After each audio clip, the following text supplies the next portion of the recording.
Përshëndetje të nderuar shikues, jeni me edicionin e lajmeve në televizionin e Kosovës. Presidentja Vjosa Osmani ja dorëzoi zyrtarisht detyrën krye parlamentares Albulena Haxhiu. Ceremonia dorëzim pranimit të detyrës u mbajt në kabinetin e Osmanit. Në ceremoninë zyrtare, Osmani ka deklaruar se po lë prapa punë të jashtëzakonshme, ndërsa Haxhiu është zotuar se gjatë ushtrimit të detyrës do të veprojë në përputhje me Kushtetutën. Në fund të ceremonisë, Osmani ka dorëzuar Kushtetutën e Kosovës Haxhiut. Albulena Haxhiu do të jetë ushtruese e detyrës së presidentes, pasi kuvendi ende nuk ka zgjedhur presidentin e ri, ndërsa mund të mbajë këtë post maksimalisht për 6 muaj. Kuvendi ka afat deri me 28 prill për të zgjedhur presidentin e ri. Afati u caktua nga gjykata kushtetuese me një vendim të javës së shkuar, duke shpallur të pablefshëm një dekret të presidentes Osmani për ta shpërndar kuvendin. Ndërkohë, pak orë para dorëzimit të detyrës, presidentja Vjosa Osmani ka publikuar në rrjetin social një mesazh falënderues për të gjithë bashkëpunëtorët e të gjitha fushave. Këto 5 vite nuk kanë qenë historia e një njeriu të vetëm. Kanë qenë një rrugtim i përbashkët me secilin prej jush. Fillimi i këtij mandati erdhi në rrethana sfiduese dhe rrugtimi deri sot ka pasur po ashtu sfida nga më të ndryshmet. Por në asnjë moment puna për Republikën tonë nuk është ndalur. Sepse besimi im ka qenë gjithmonë i qartë. Një Kosovë që hap dyer jashtë është gjithnjë e më e fortë edhe brenda. Një Kosovë që dëgjohet në botë është gjithnjë më e sigurt edhe në shtëpi. Kryeministri Albin Kurti ka theksuar se projektligji për çmimin tavan që u miratua dje në qeveri nuk synon të pengojë rritjen dhe zhvillimin, por të parandalojë keqpërdorimet në emër të krizave të vazhdueshme dhe fryrjen artificiale të çmimeve. Në një postim në rrjetin social Facebook, Kurti ka bërë të ditur se qeveria ka miratuar dje projektligjin për çmimet tavan dhe atë për sigurimet shëndetësore, duke i cilësuar si teje të rëndësishme dhe shumë të nevojshme. Sipas tij, këto 2 projektligje ishin miratuar edhe në mandatin e kaluar, por janë kontestuar në gjykatën kushtetuese për të zvarritur deri më tani. Ministrja e Industrisë, Ndërmarrësisë, Tregtisë dhe Inovacionit, Mimoza Kusari Lila, ka njoftuar se kanë nënshkruar vendimin për vazhdimin e masës mbrojtëse për produktet e naftës, me qëllim mbrojtjen e konsumatorëve dhe garantimin e konkurrencës së drejtë në tregun vendor.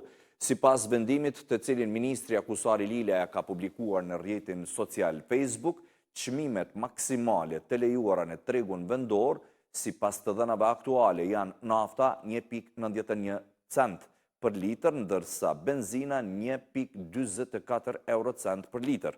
Marzha tregtare maksimale lejuar mbetet shitja me shumicë deri në 2 eurocent për litër e shitja me pakicë deri në 12 eurocent për litër.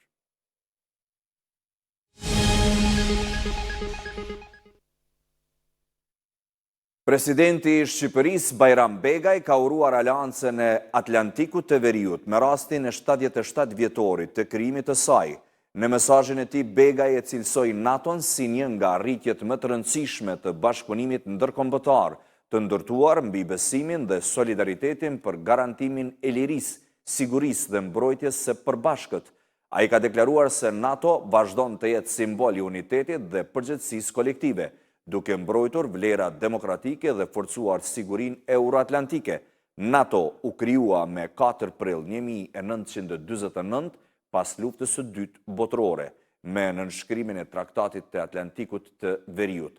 Sot ajo përbëhet nga 32 shtete anëtare, ndërkaq Shqipëria është pjesë e NATO-s që nga viti 2009.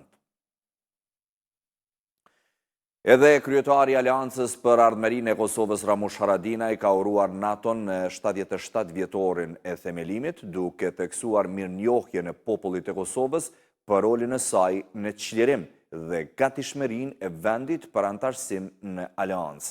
Haradinaj ka theksuar se NATO është aleanca më e fuqishme politiko-ushtarake në botë, duke shtuar se populli i Kosovës mbetet përjetësisht mirënjohës për rolin vendimtar në çlirim dhe paqe.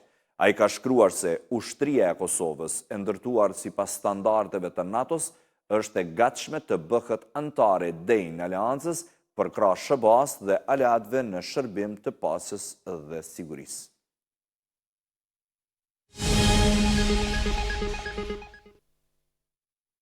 Hetuesit policor kanë arrestuar një person në ndyshimin për krime lufte kundër popullsisë civile, ndërsa gjatë kontrollit policia ka sekuestruar armë, municion dhe uniform të MUP-it. Sipas njoftimit e prokurorisë speciale, ai dyshohet se ka kryer krime lufte në fshatin Ivaj dhe fshatrat përreth në komunën e Kaçanikut. Prokuroria dhe policia kanë riafirmuar angazhimin në ndjekjen penale dhe hetimin e të gjitha rasteve të krimeve të luftës së fundit në Kosovë. 2 persona kanë mbetur të plagosur me armë zjarri në orët e hershme të mëngjesit në Veternik. Drejtori i emergjencës Nasir Sylla bëri të ditur se rreth orës 3:25 të plagosurit janë dërguar në qendrën emergjente nga policia dhe ndihma shpejt. Ai theksoi se gjendja e tyre është stabile, ndërsa bëri të ditur se ata u janë nënshtruar ekzaminimeve të nevojshme. Pas trajtimit në qendrën emergjente dhe konsultave me mjekët, pritet që të njëjtit të pranohen për trajtim të mëtejmë në repartin e ortopedisë. Zëdhënësi i policisë për rajonin e Prishtinës Enis Plana ka bërë të ditur se lidhur me këtë ngjarje është arrestuar një i dyshuar.